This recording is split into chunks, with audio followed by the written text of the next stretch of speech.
কিংবা অবিবাহিত আমার কোনো সমস্যা নাই। আমি একটা গরিবের মেয়ে। আমার বাবা মারা গিয়েছে, আম্মু অসুস্থ। তো আমাকে যদি কেউ বিয়ে করতে চান বিনা যৌতুকে আমি রাজি আছি। সুপ্রিয় দর্শক, আসসালামু আলাইকুম। সবাইকে স্বাগত। জীবন গল্প অনুষ্ঠানে ক্যামেরার সামনে দাঁড়িয়ে আছে একজন অসহায় বোন, এতিম মেয়ে। তার সাথে কথা বলবো, জানবো তারই গল্প। আসসালামু আলাইকুম আপু। ওয়ালাইকুম আসসালাম। আপু কেমন আছেন? জি আলহামদুলিল্লাহ ভালো আছি। আপু আলহামদুলিল্লাহ আপু আমি ভালো আছি। আপু আপনার নাম? মনিকা ইসলাম। মনিকা ইসলাম। কোথা থেকে এসেছেন? নারায়ণগঞ্জ থেকে। নারায়ণগঞ্জ থেকে। আপু আপনার বর্তমান বয়স? 19+। 19+। আপু আমরা যতটুকু শুনেছি আপনার বাবা নেই, এতিম আপনি, আপনার মা অসুস্থ, বর্তমানে হসপিটালে আইসিইউতে ভর্তি আছে, তাই না? আপু আপনার ভাই বোন কয়জন? 2 ভাই 1 বোন। 2 ভাই 1 বোন। জি। ভাইরা কি আপনার ছোট? জি। আপনি সবার বড়? হ্যাঁ।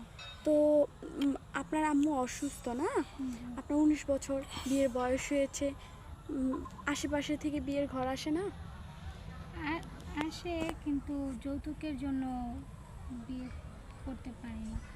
যৌতুক চাই? জি, আমি অনেক গরিবের একটা মেয়ে। তো কেউ যদি আমাকে যৌতুক ছাড়া বিয়ে করতে চায় তাহলে আমি বিয়ে করতে পারি। আমার পক্ষে যৌতুক দেওয়া সম্ভব না, কারণ যৌতুক যে দিবে আমার বাবা সেই তো নেই, মাথার উপর একটা ছাদ নেই। আমি একজন অসহায় একটা মেয়ে। তো কেউ যদি যৌতুক ছাড়া আমাকে বিয়ে করতে চান তাহলে আমি বিয়ে করতে রাজি।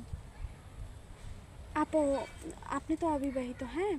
যারা বিবাহিত অনেক ভাই আছে যারা বিনা যৌতুকে বিয়ে করতে চায় না। অবিবাহিত ছেলেরা যৌতুক চায়, কিন্তু বিবাহিত অনেক ভাইরা কী করে, যে যৌতুক চায় না। অনেকে বউ মারা যায়, পরক্রিয়া করে চলে যায়, বা বউ অসুস্থ থাকে, তারা বিনা যৌতুকে মেয়ে চায়, বুঝছেন? তারা তো বিবাহিত, আপনি তো অবিবাহিত। বিনা যৌতুকে তারা যদি আপনাকে নিতে চায়, আমি যাব, আপনার কোনো আপত্তি নাই? না। আপু আপনার সাথে আপনাদের সাথে যোগাযোগ করলেই আমাকে পারবে। আমাদের বাড়ি। প্রিয় দর্শক, ওনার নাম হচ্ছে মনিকা। মনিকা ইসলাম। ওনার বাসা হচ্ছে নারায়ণগঞ্জে। বর্তমান বয়স 19+। আর ওনার বাবা নেই পৃথিবীতে, এতিম। ওনার মা অসুস্থ। বর্তমানে উনি পরিবারের বড় মেয়ে। কেউ যদি আপুর সাথে যোগাযোগ করতে চান, স্ক্রিনে একটি নাম্বার দেখা যাচ্ছে, এই নাম্বার ইমো হোয়াটসঅ্যাপ নাম্বারে আপুর একটি ছবি স্ক্রিনশট মেরে পাঠিয়ে দেবেন, অবশ্যই আমরা যোগাযোগ করিয়ে দেবো। আপু আপনি নামাজ টামাজ পড়া হয়? জি জি।